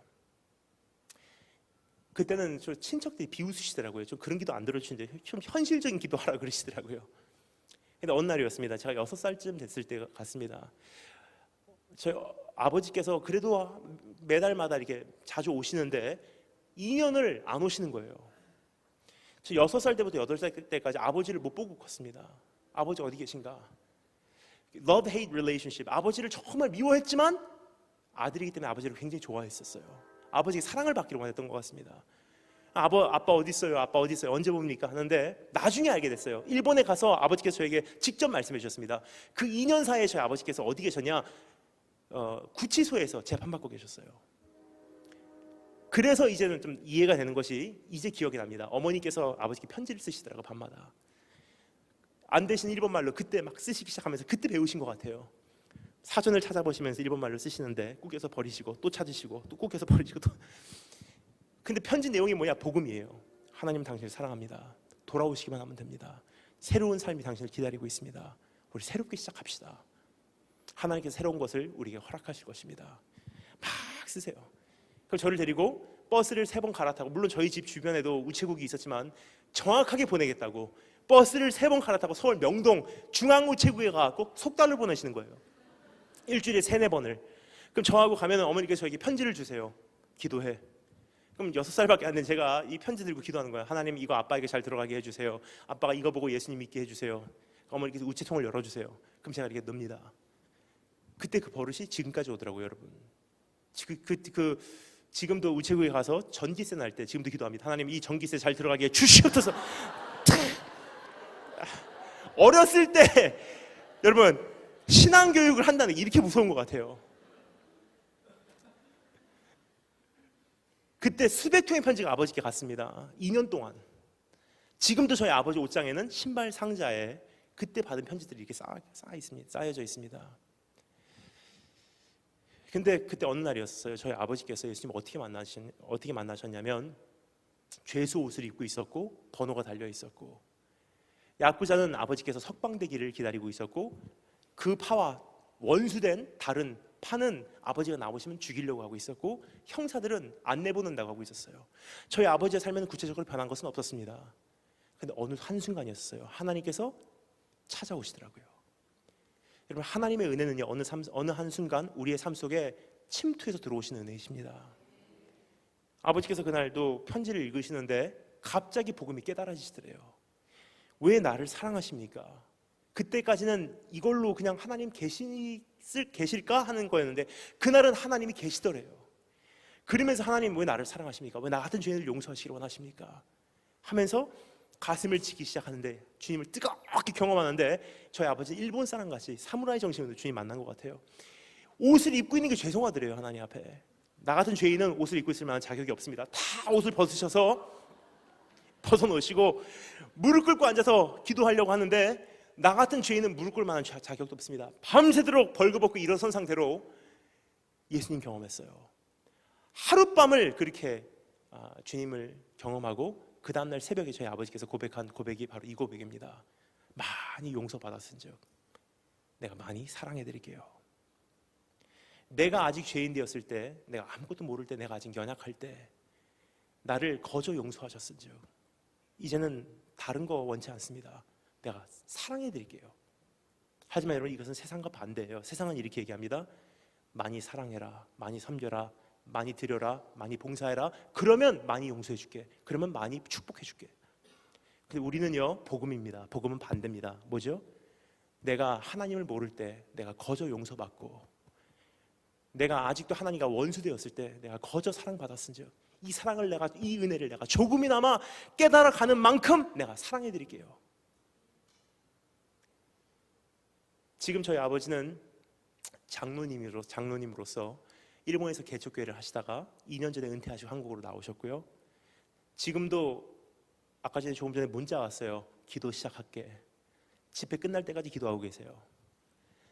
지금도 이제 한국에 가면 저희 이제 경기도 지방에서 제가 집회를 가게 되면 저희 아버지께서 운전해 주세요. 그렇게 연세가 많으신 노인이 운전하고 저는 옆에 앉아 있습니다. 아버지 지금 그림이 안 좋은데 제가 운전하게요. 그럼 아버지께서 운전하지 말라 그래요. 왜냐하면 집회 가다가 사고라도 있으면 너는 택시 타고 가면 그만이지만 나는 여기 남으면 되잖아. 그리고 지금은 그냥 운전하시고 제 집회 따라다니면서 운전하고 다니세요. 두 번째 기도 제목은 어떻게 됐죠?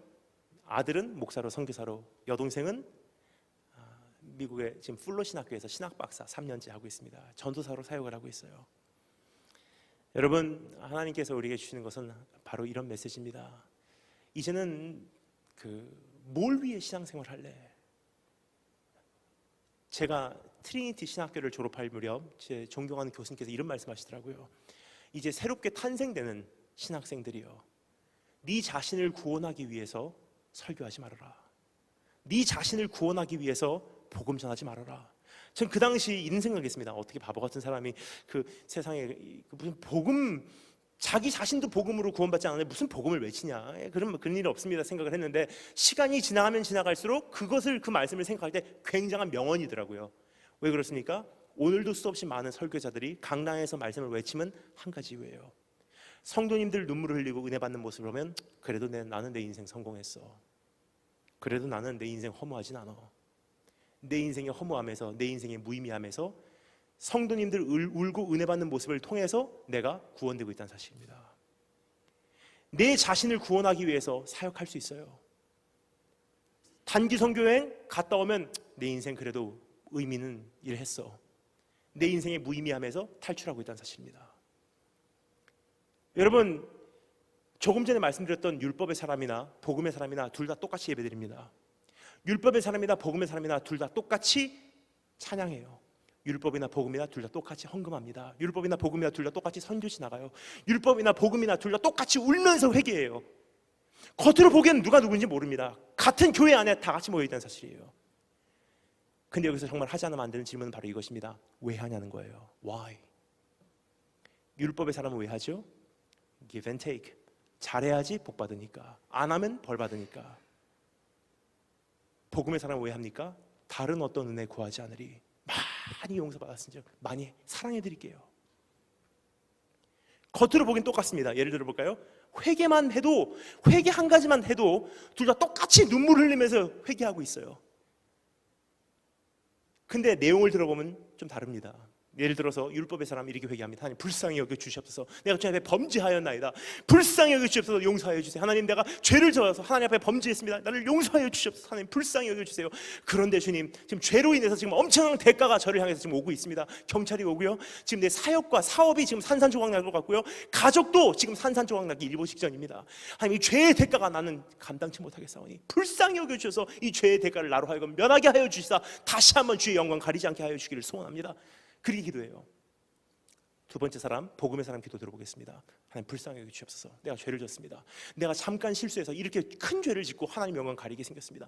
너무나 큰 죄를 져서 제가 감당치 못하겠나이다. 지금 그 죄의 대가로 인해서 지금 엄청난 경찰들과 지금 엄청난 대가가 나를 향해서 오고 있습니다. 사역이 산산조각 나고 사업이 산산조각 나고 지금 내 가정이 산산조각 나기 일보 직전입니다. 하지만 하나님 괜찮습니다. 아프게 하시려면 주님 손에 맡기겠습니다. 많이 아플 만큼 아파서 적어도 이제는 두 번 다시 똑같은 죄로 우리 주님과 나와의 교제는 금가지 않게 해주세요. 여기서 내가 정말 원하는 것이 무엇인지 등장합니다. 여러분, 정말 복음이라면 똑같은 죄 10년, 20년 지지 않습니다. 그래서 주님께서 말씀하세요. 진짜냐 가짜냐, 양이냐 염소냐, 알곡이냐 쭉적이냐, 곡식이냐 가라지냐, 똑같이 잘하고 있어요. 교회에서 주님 오시는 그날까지는 모르겠죠, 누가 누군지. 근데 주님 오시는 날 깜짝 놀랄 거예요. 나는 구원받은 줄 알았는데 아니더라고요. 그래서 오늘 이 첫 번째 시간이지만 우리가 가장 먼저 해야 될 것은 본질 확인이에요. 내가 정말 구원받았습니까? 내가 정말 마라나타를 외치고 있지만 내가 정말 그렇게 살아가고 있습니까? 살아가고 있다고 해도 내가 왜 살아가고 있습니까? 내 자신을 채우기 위해서입니까? 아니면 내가 받은 은혜가 감사해서 더 사랑해드리기 위해서 살아가고 있습니까? 마음이 청결한 자는 기뻐하라. 마음이 동기가 깨끗한 자, 한 가지를 원하는 자는 기뻐하라. 너희가 그토록 원하는 하나님을 볼 것이며. 이것은 여러분 그냥 우연히 주님께서 이렇게 말씀하신 거 아닙니다. 출애굽기 33장에 똑같은 단어가 사용되고 있습니다. 어떤 일이 있었죠? 여러분 이스라엘 민족을 하나님께서 애굽 땅에서 이끌어내셔서 하나님께서는 이제 모세 한 사람만 시내산 꼭대기로 이제는 부르십니다. 그리고 프로포즈 하시죠. 난 너의 하나님이 되고 너는 나의 백성이 되리라. 다른 말로 결혼하자. 우리 언약 관계를 맺자. 근데 이스라엘 민족 뭐 하고 있죠? 금송아지 져놓고 거기다가 절하고 있어요. 그래서 분노하신 하나님께서 뭐라고 말씀하십니까? 출애굽기 33장에 모세를 주님께서 이끌어내셔서 이렇게 말씀하십니다. 모세야, 가만히 보니까 내가 그토록 원했던 이상적인 관계는 이루어지지 않을 것 같다. 난 그토록 너의 하나님이 되기를 원했고 넌 나의 백성이 되기를 원했지만 불가능한 것 같다. 근데 그래서 말인데 나는 신실한 하나님이야. 그래서 내가 약속한 것은 지킬게. 너희들을 반드시 젖과 꿀이 흐르는 땅에는 들여보내줄게. 하지만 난 너희와 함께 가지 않으리라. 너희만 곁으로 가라. 여러분 오늘 주님께서 여러분에게 오셔서 이렇게 말씀하시면 여러분 무엇을 선택하실래요? 네가 원하는 기도 제목 다 들어줄게. 네가 원하는 그 삶 허락해줄게. 네가 그토록 해결받기를 원하는 그 문제 오늘 당장에 해결해줄게. 하지만 그것이 해결된 이후에 네가 원하는 그 삶 속에는 내가 들어갈 자리가 없어. 하지만 난 신실한 하나님이야. 네가 그토록 원하면 허락해줄게. 하지만 난 너희와 함께 가지 아니하리라. 그럼 여러분 뭐라 그러실래요? 할렐루야 감사합니다. 기도 응답입니다. 아니죠? 모세가 뭐라 그러죠? 이렇게 말합니다. 주께서 함께 가지 아니하시려거든 아예 우리를 이 광야에서 올려보내지도 마옵소서. 차라리 나는 광야에서 죽는 게 낫습니다. 그리고 뭐라고 말하죠? 주의 얼굴을 보이소서. 여러분 모세는 이미 하나님 안에서 만족하고 있었어요. 주님께서 우리에게 물어보십니다. 네가 나를 사랑하니 아니면 나 때문에 가는 천국을 원하니? 네가 나를 사랑하니 아니면 나 때문에 오는 충만함과 복을 원하니? 여기서 여러분 이 시대에 내가 끝까지 믿음을 지키냐 지키지 못하냐가 여기서 정해진다는 거예요. 마음이 청결한 자, 한 가지만을 원하는 자는 기뻐하라. 그들이 하나님을 볼 것이며. 그런 자에게 하나님께서 우리에게 7번째 마카리오스 9절 말씀 다 같이 읽겠습니다. 허락해 주십니다. 9절 다 같이 읽겠습니다. 한 목소리 읽겠습니다. 시작.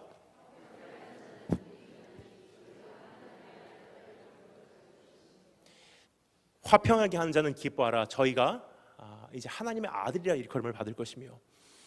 여러분 모세가 그 하나님의 얼굴을 그 하나님과 독대하고 산에서 내려왔어요. 어떻게 하죠?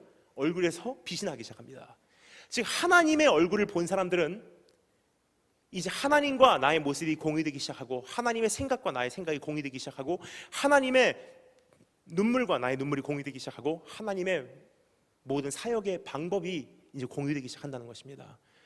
그러면 여러분 정말 하나님의 얼굴을 보기를 원합니다 했던 그 사람들이 정말 하나님을 경험할 때 즉각적으로 일어나는 현상은 무엇이냐? 주님의 방식으로 삶을 살아가기 시작한다는 것입니다.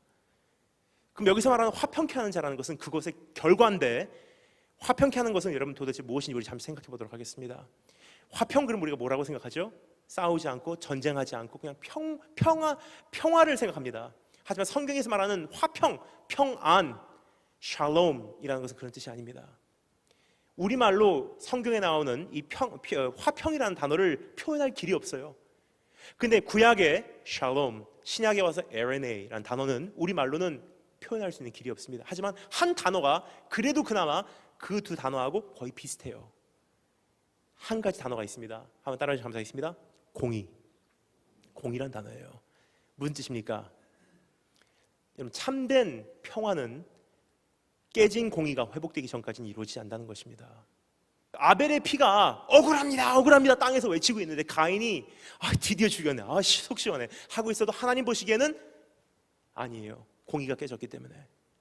그러면 여러분, 참된 평화라는 것은 공의가 설립돼야지 돌아오는 건데, 그럼 공의라는 것은 한번 깨진 이상 누군가가 책임을 져야 된다는 뜻입니다. 죄라는 것은 누군가가 책임을 져야 되고, 공의라는 것은 한번 깨진 이상 누군가가 책임을 져야 된다는 것입니다. 그래서 한국에 가면 그 캠퍼스 이렇게 돌아다니면서 논크리스찬들 자주 만납니다. 논크리스찬들 만나면 자주 듣는 질문이 있어요. 이런 질문이에요. 목사님, 목사님이라고도 안 그래요. 논크리스찬들은 이렇게 얘기하더라고요. 샘예. 그러면서 하는 얘기가, 하나님이 진짜 사랑이시면 그냥 용서해버리면 됐지 왜 꼭 누구의 피를 흘려야만 합니까? 그런 질문이에요. 뭐라고 대답합니까? 여기서 이미 정답이 나와요. 그 어떤 사람도 그냥 용서할 수 있는 것은 가능하지 않습니다. 왜 그러냐? 공의라는 것은 깨져버리는 것이고, 죄라는 것은 저질러져 버리는 것이고, 문제라는 것은 한번 저질러진 이상 누군가가 책임을 지지 않으면 안 되는 것이기 때문입니다. 예를 들어서 여기 시계가 있습니다. 시계가 있는데 어떤 사람이 저를 이 시계를 보여달래요. 제가 보여줬어요. 그 사람이 시계를 봅니다. 야, 시계 좋습니다, 너무 좋습니다 하더니 갑자기 시계를 땅에다가 탁 던지더니 막 밟아요. 어떻게 됐죠? 시계가 부서졌어요. 공의가 깨졌어요. 문제가 저질러져 버렸습니다. 죄가 저질러져 버렸어요.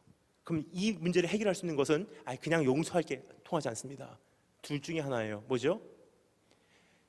가해자가 책임지든지 피해자가 책임지든지예요. 가해자가 책임지는 건 무슨 뜻입니까? 바로 이런 뜻이에요. 목사님 죄송합니다, 근데 정신 잠깐 나갔다 들어왔습니다. 내가 돈 드릴게요. 새로운 시계 사시지요? 하든지 내가 새로운 시계 사다 드리겠습니다 하고 갔다 와서 깨진 공의를 회복시키는 것이 첫 번째 방법입니다. 두 번째 방법, 괜찮아 용서할게요. 무슨 뜻입니까? 내가 시계 없이 사는 것을 내가 감수하겠습니다. 혹은 내가 내 돈 내고 새로운 시계 사겠습니다라는 뜻이에요. 누군가가 희생을 치르지 않으면 깨진 공의는 회복되지 않는다는 거예요. 주님께서 우리의 죄를 용서하셨다는 건 무슨 뜻입니까? 그냥 감정적으로 이제 용서가 됐다? 아니에요.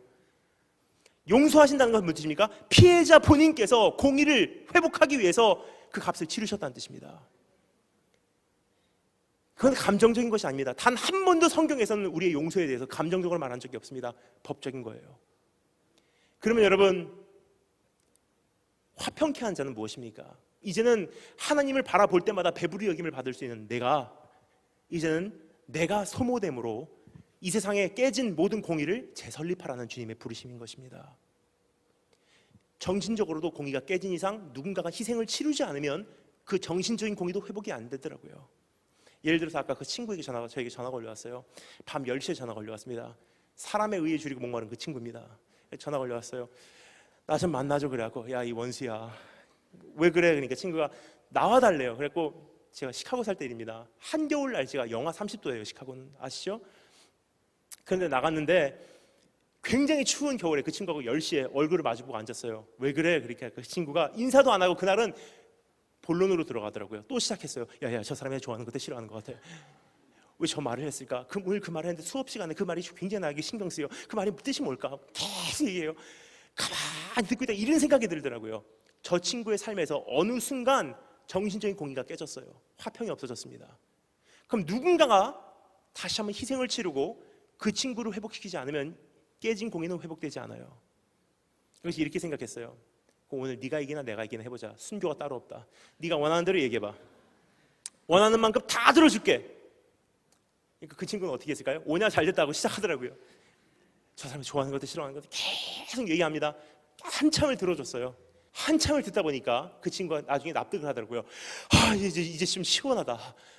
속 시원해. 고마워. 내가 커피값 내가 낼게 하고 가더라고요. 시계를 딱 보니까 몇 시인 줄 아세요? 새벽 5시예요. 밤 10시부터 새벽 5시까지 7시간을 했어요. 그 친구가. 그 친구는 고마워. 회복됐다고 가더라고요. 전 어떻게 된 줄 아십니까? 뭐죠? 저는 정신적으로 소모되었고 그 친구는 회복이 됐어요. 물질적인 건 어떻습니까?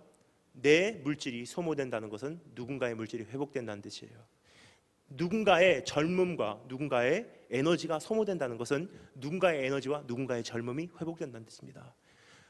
누군가의 생명이 미랄과 같이 떨어진다는 것은 누군가의 생명이 탄생된다는 뜻이에요. 하나님의 나라의 진리입니다.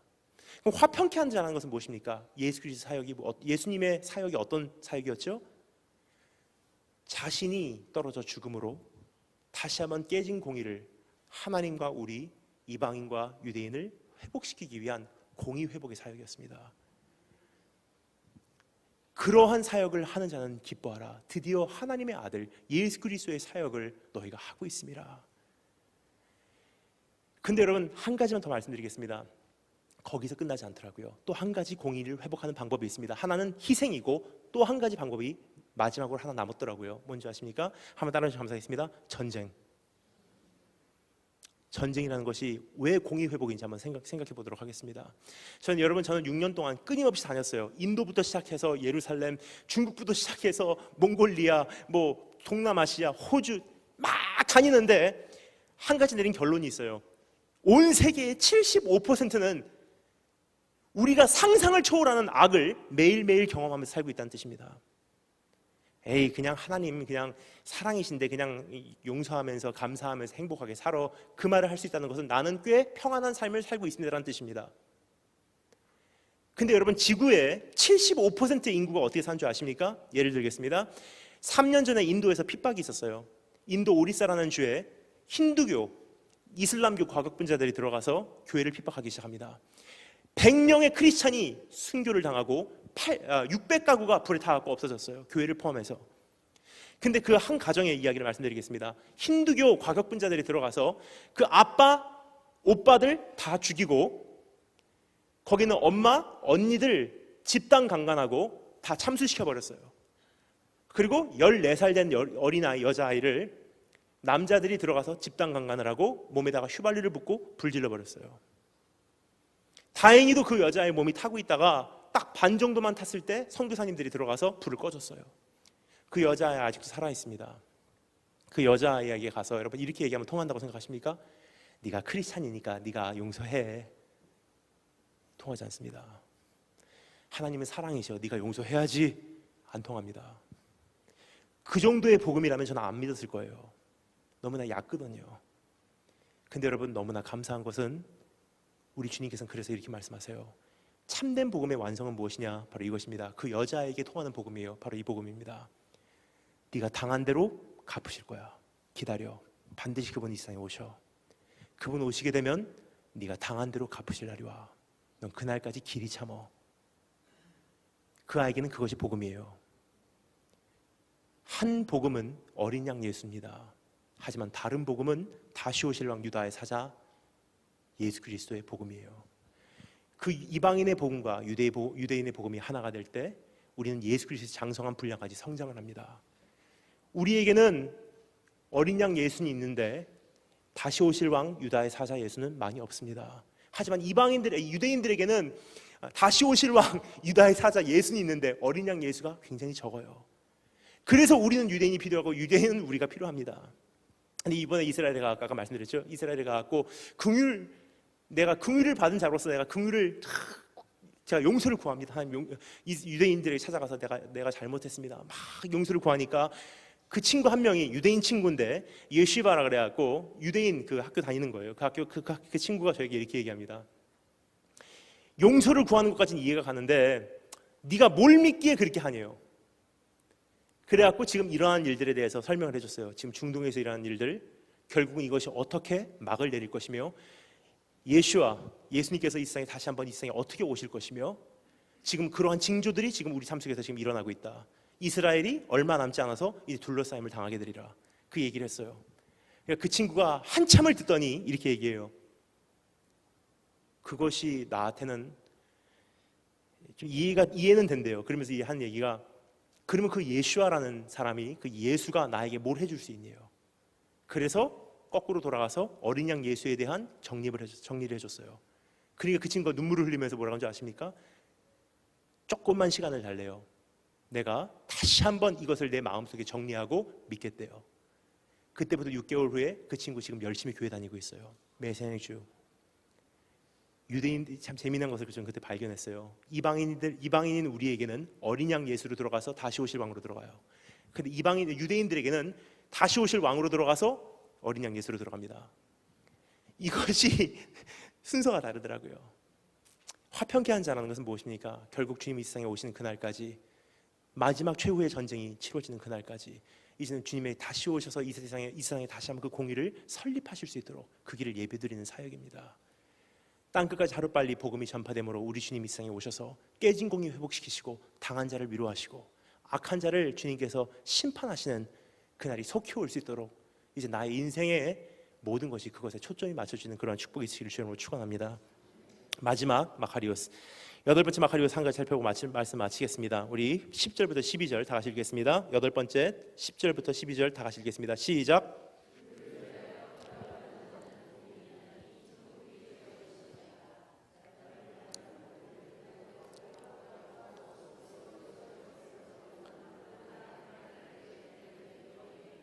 12절, 기뻐하고 즐거워하라. 하늘에서 너희의 상이 큼이라. 너희 전에 있던 선지자들도 이같이 박해하였느니라. 아멘. 여러분 기억하십니까? 지금 이 사람이 어떤 사람이었는지?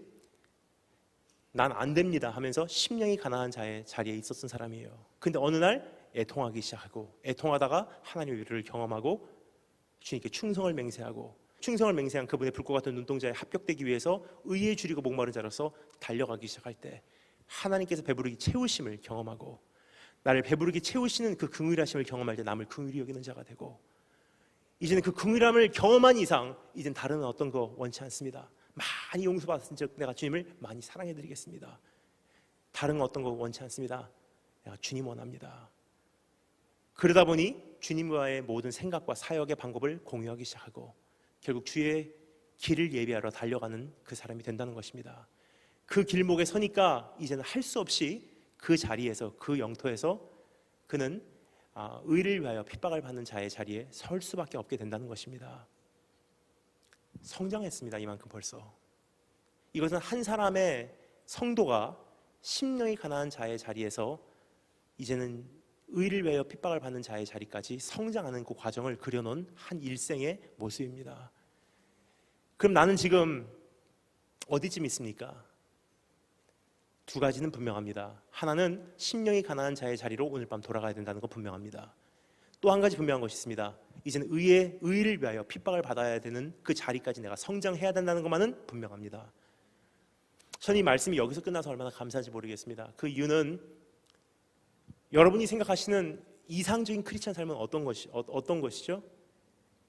내가 예수님 만나고 교회 와서 신앙생활하고 기도하다가 응답받고 간증하고 프로그램 참여하고 단기 선교여행 갔다 오고 또 그냥 열심히 살다가 그 기도 응답받고 좋은 크리스찬 가정을 만들고 내 자녀들 다 다른 크리스찬 가정으로 시집 장가 보내고 또 행복하게 살다가 직분 가지고 또 단기 선교여행 몇 번 하다가 또 행복하게 살다가 어느 날 죽으면 천국 가는 인생, 참 마음이 아픕니다. 정말 그것이라면. 근데 우리 주님께서는 가장 이상적인 크리스찬 삶을 그렇게 보지 않으셨던 것 같습니다. 한 번 사는 인생, 심령이 가난한 자리에서 주님 만나고 뜨겁게 만나고 결국은 의를 위하여 핍박을 받는 자의 자리까지 돌파하여서 결국은 최고로 영광스러울 때 떨어지는 것을 주님께서 말씀하시고 계십니다. 여러분, 저는 좋아하는 꽃이 있습니다. 사쿠라라는 꽃이에요. 벚꽃입니다. 굉장히 매력적인 꽃이라고 생각합니다. 일본의 사무라이들도 굉장히 좋아했던 것 같아요. 그 벚꽃을. 사무라이들 갑옷에 다 벚꽃 달고 나가죠. 사무라이들 그 칼에도 벚꽃이 달려 있어요. 왜 그러냐? 사무라이의 삶을 잘 이게 나타내는 꽃이 아닌가 생각됩니다. 여러분, 다른 꽃들은 어떻죠? 확 펴요. 그러면 이야 아름답다 하는데 시들어 버립니다. 그리고 한 잎씩 한 잎씩 떨어지기 시작합니다. 근데 벚꽃은 어떻죠? 확 펴요. 그러면 이야 아름답다 하는데 다 날아가 버려요. 이게 크리스찬 삶입니다. 예수님께서는 여기서 말씀을 마치십니다. 심령이 가난한 자의 자리에서 주님 만나고 의를 위하여 핍박을 받는 자의 자리까지 간 후에 주님께서 막을 내려버리세요. 무슨 뜻입니까? 우리의 가장 이상적인 삶은 왕년에 이렇게 살았어가 아니라 영광에서 영광으로, 즉 한 번 사는 나의 인생 칼을 갈듯이 나의 영성을 갈아도 칼을 갈듯이 갈고, 한 번 사는 삶 나의 육신을 갈아도 칼을 갈듯이 갈고, 나의 지성을 갈아도 칼을 갈듯이 갈아서 주님 영광 위해서, 주님 나라 위해서 내가 충성을 맹세한 그분을 위해서 한 번 쓰임 받고 내가 이 세상 떠나는 그날이 있다 할지라도 하나님, 내가 그렇게 살다가 가겠습니다. 여러분, 그러한 삶이라면 주님 앞에 갔을 때 우리가 부끄러움이 없을 줄 압니다. 오늘 주님 오실 날 얼마 남지 않았는데 오늘 한 가지 하기를 원합니다. 다시 한번 심령이 가난한 자의 자리에 돌아가서 하나님, 나는 안 되더라고요. 솔직히 주님 이 세상에 오늘 오신다 그러면 내가 마라나타는 외쳐왔지만 난 준비가 전혀 안 됐습니다. 내가 정말 내가 외치는 만큼 살지 못했습니다. 내가 말한 것만 가지고도 심판받는다고 해도 나는 천국 갈 수 없습니다. 그래서 주님이 필요합니다. 오늘 그러한 자의 자리로 돌아가서 오늘 주님 다시 한번 우리가 경험하신 한 분 한 분 되시길 주님으로 축원합니다. 다 같이 기도하겠습니다.